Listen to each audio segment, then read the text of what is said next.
Good morning to all. मैं doctor Rekha Purohit Lucky institute of professional studies के YouTube channel पर आपका स्वागत करती हूँ। आज का हमारा टॉपिक रहेगा generation and classification of computer. Generation के बारे में बताने से पहले मैं आपको कंप्यूटर के बारे में कुछ बताना चाहती हूँ, जैसे कि कंप्यूटर क्या होता है, कंप्यूटर कैसे काम करता है। कंप्यूटर एक हम लोग सब जानते हैं जनरल डेफिनेशन के अकॉर्डिंग कि कंप्यूटर एक इलेक्ट्रॉनिक डिवाइस है, लेकिन जब हम प्रोफेशनल तरीके से इसे पढ़ना चाहें या समझना चाहें तो ये एक डेटा प्रोसेसर कहलाता है।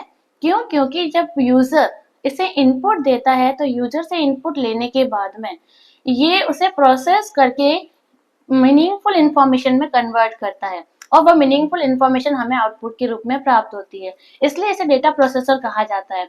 और कंप्यूटर को हम कह सकते हैं कि यह एक कॉमन ऑपरेटिंग मशीन है जो जो कंप्यूटर एक कॉमन ऑपरेटिंग मशीन है जो all purpose utility education and research के लिए काम में आता है। कंप्यूटर में हम लोग जनरेशन पढ़ने से पहले इसकी थोड़ी सी हिस्ट्री के बारे में नॉलेज लेते हैं। हिस्ट्री जैसे सबसे पहले जब फर्स्ट कंप्यूटर बनना शुरू हुआ था तो इसके पीछे एक स्टोरी है।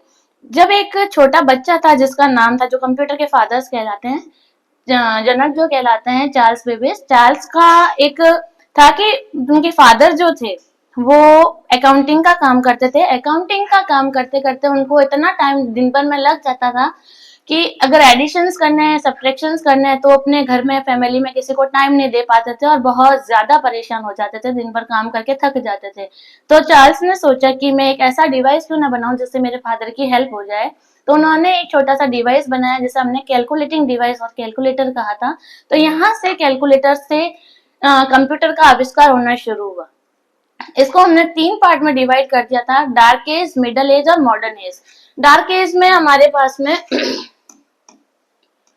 डार्क एज की अगर हम बात करते हैं तो हमारे पास में डार्क एज में सबसे पहले था अबेकस। अबेकस को हमने अबेकस हमारा सिर्फ कैलकुलेशंस परफॉर्म करता था।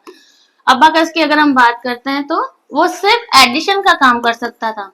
एडिशन परफॉर्म करने के कारण उनके फादर का प्रॉब्लम तो सॉर्ट आउट हुआ, लेकिन जैसे जैसे आगे आगे रिक्वायरमेंट हुई तो हमें उसमें मल्टीप्लिकेशंस भी चाहिए था, हमें उसमें एडिशन भी सब्ट्रैक्शन भी चाहिए था, हमें उसमें डिवीजन भी चाहिए था एंड और भी तरह की कैलकुलेशंस परफॉर्म करने की आवश्यकता हुई।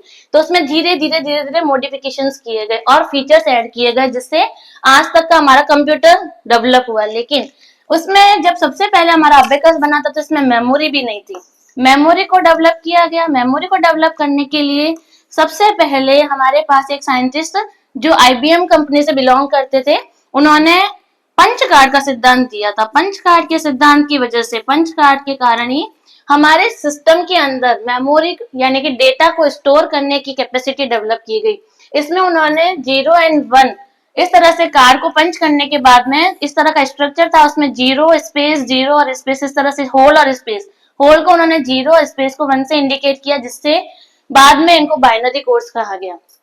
इसके बाद में जैसे जैसे आगे आवश्यकता हुई, उन्होंने और भी बहुत सारे जो हमारे साइंटिस्ट थे उन्होंने साथ में मिल करके इसके आगे फीचर्स और ऐड करना शुरू किया, जिसमें हमारे वॉन न्यूमैन, म्यूचली, इन्होंने वेव्स के सिद्धांत दिए, जिससे इसमें कैलकुलेशंस फास्ट हो गई, स्पीड से डेटा स्टोर करने लगा, स्पीड से प्रोसेस करने लगा।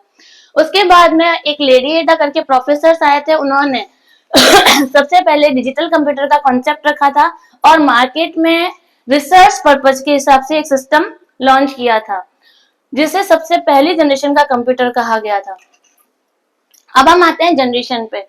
तो जैसे जैसे कंप्यूटर्स बनते गए उनमें फीचर्स ऐड होते गए, उनको अलग अलग कैटेगरी में डिवाइड कर दिया गया। उन डिवाइड कैटेगरीज को हमने जनरेशंस कहा। अब हम बात करते हैं फर्स्ट जनरेशन ऑफ कंप्यूटर की। फर्स्ट जनरेशन में यानी कि सबसे पहला हमारा कंप्यूटर मार्केट में जो लॉन्च हुआ वो 1942 में हुआ था।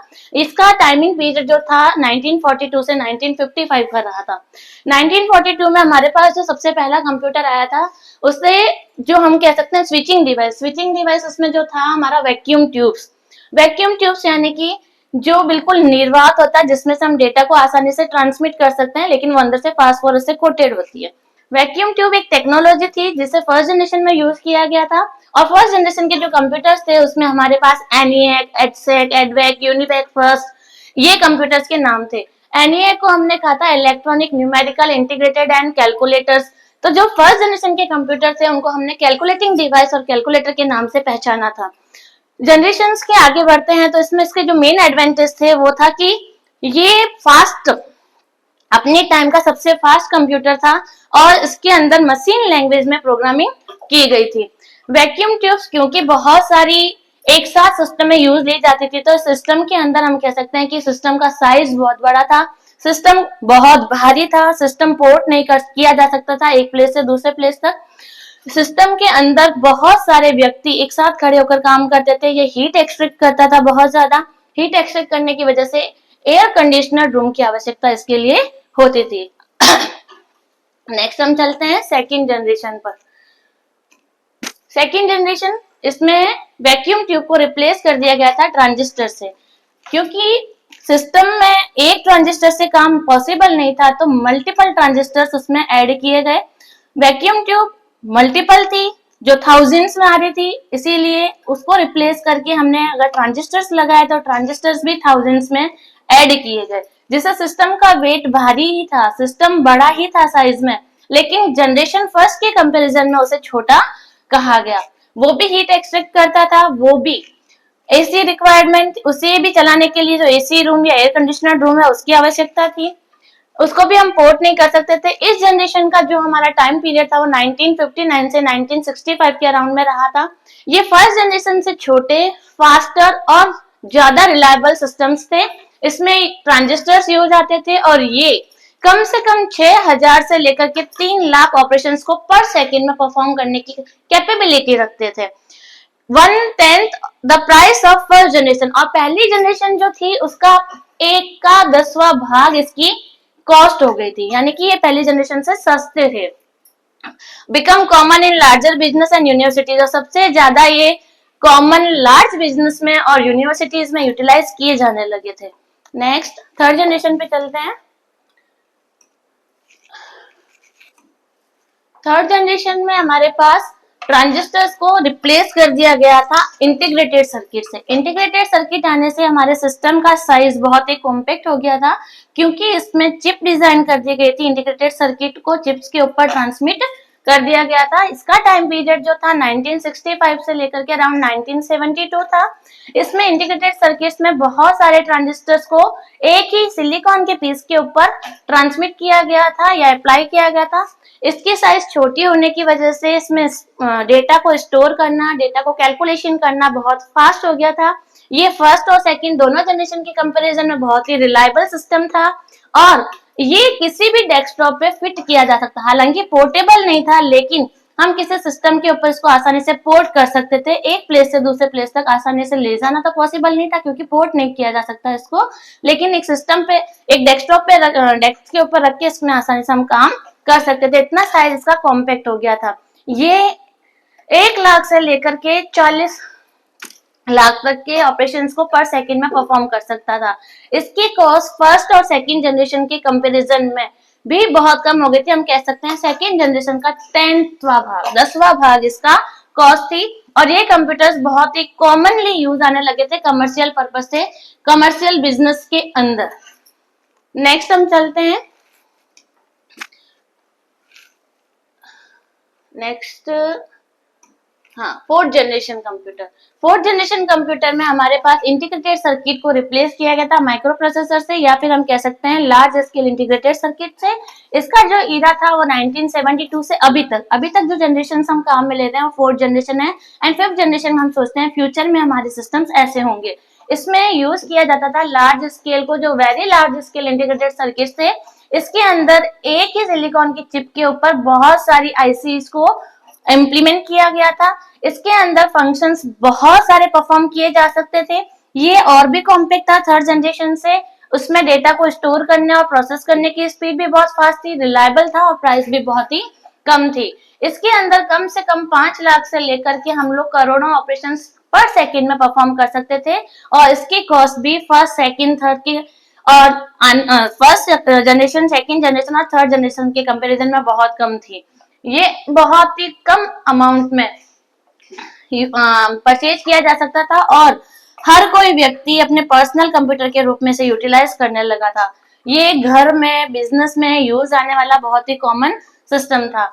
इसको हम आसानी से पोर्ट कर सकते थे क्योंकि इसमें हमारे पास पाम टॉप्स, लैपटॉप, डेस्कटॉप भी था, लैपटॉप भी था, तो लैपटॉप को एक प्लेस से दूसरे प्लेस तक ले जाना आसान था। साइज कॉम्पैक्ट होने की वजह से इसको हम आसानी से एक दूसरी जगह से दूसरी जगह तक प्लेस कर सकते थे। अब जो हमारे पास फोर्थ जनरेशन के कंप्यूटर थे उनको हमने कहा था कि इसमें VLSI को भी यूज लिया गया था। धीरे धीरे जैसे सर्किट्स में चेंजेस किए गए, पहले हमने लार्ज स्केल इंटीग्रेटेड सर्किट लिया, फिर फीचर्स ऐड किए अकॉर्डिंग टू रिक्वायरमेंट, जिसमें और चेंजेस हुए तो उसको हमने कहा very large scale integrated circuit. और इसके अंदर जो हमारे 5000 से ज्यादा ट्रांजिस्टर्स लगते थे उनको एक कॉम्पैक्ट स्ट्रक्चर के अंदर हमने ऐड कर करके सिलिकॉन की चिप के ऊपर सर्किट के रूप में पेस्ट किया था।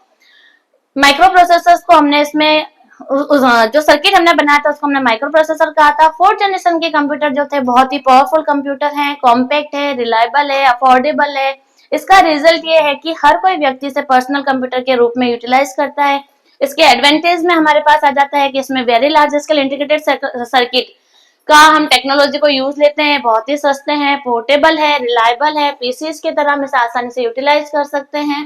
1975 से लेकर के ऑनवर्ड तक हमारे जो कंप्यूटर्स चल रहे थे वो हमारे फोर्थ जनरेशन के कंप्यूटर में आए। साइज बहुत कॉम्पैक्ट थी, कॉस्ट कम हो गई थी, डेटा को हाई स्पीड से प्रोसेस करते थे, very large internal and external storage capacity थी। इंटरनल के साथ साथ एक्सटर्नल हम इसके अंदर सीडी ड्राइव्स वगैरह, सीडीज वगैरह इसमें स्टोर करके, पेन ड्राइव्स में डेटा को स्टोर करके, या दूसरा कोई डिवाइस जिसमें हम डेटा को स्टोर कर सके, जैसे कि हार्ड डिस्क है, दूसरी हार्ड डिस्क ऐड करनी है, एसएसडीज ऐड करनी है, तो वो हम इसमें ऐड कर सकते थे।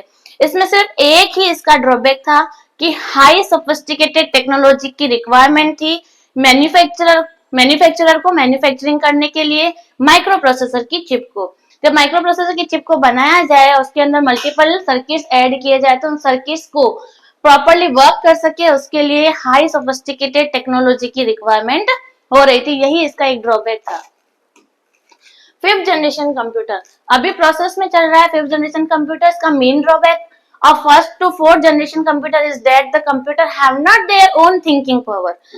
आज तक के जो कंप्यूटर हम यूटिलाइज करते हैं उसका एक ही ड्रॉबैक है कि उनकी खुद की कोई थिंकिंग पावर नहीं है, वो खुद अपने दिमाग से सोच के कोई काम नहीं कर सकता है, वो इंटेलिजेंट नहीं है। यूजर के द्वारा दिए गए इनपुट के ऊपर डेटा को ऑपरेशंस करके रिजल्ट प्रोवाइड करता है। अगर यूजर ने गलत इनपुट दिया तो वो आपको गलत आउटपुट प्रोवाइड करेगा। तो अब हमारा नेक्स्ट जनरेशन का जो कंप्यूटर है उसमें ये सोचा गया है कि वो खुद अपने दिमाग से सोच करके और आगे जाकर के कंप्यूटर्स में प्रोसेसिंग कर सके, डेटा को स्टोर कर सके। इसका एक छोटा सा एग्जांपल, छोटा सा हम कहें तो एक स्टार्टिंग अभी एक मूवी बनी थी रोबोट्स वाली, चिट्टी जिसमें था रजनीकांत वाली, उसमें बताया गया है कि जब इमोशंस उसके अंदर ऐड किए गए तो उसने क्या तबाही मचा दी थी। तो फिफ्थ जनरेशन में अगर इमोशंस ऐड कर करके या इंटेलिजेंस ऐड करके दिमाग की कंप्यूटर को खुद को अपने हिसाब से काम करने को दिया जाए तो कितना फास्ट स्पीड से कैसे काम कर पाएगा, ऐसा सिस्टम बनाने के बारे में अभी तक सोचा जा रहा है। फिफ्थ जनरेशन के कंप्यूटर सपोज है वो आइडल कंप्यूटर्स होंगे लेकिन अभी तक एग्जिस्ट नहीं करते हैं। साइंटिस्ट इस पर वर्क कर रहे हैं कि डिजाइन उनका कंप्यूटर का कैसा होगा, उसके अंदर कौन कौन से फीचर्स होंगे। उनके अंदर फीचर्स तो उन्होंने डिसाइड कर लिए कि ये हो सकते हैं कि उनकी खुद की थिंकिंग पावर हो, खुद का डिसीजन ले सके, उनके अंदर रीजनिंग करने की कैपेबिलिटी हो, हमें उन्हें इंस्ट्रक्ट नहीं करना पड़े कि उन्हें क्या काम करना है। उनके अंदर स्टोरेज करने की यानी कि डेटा को प्रोसेस करना, उनको स्टोर करने की कैपेसिटी बहुत ज्यादा हो, एक्स्ट्रा हाई प्रोसेसिंग स्पीड से डेटा को प्रोसेस कर सके। Thank you.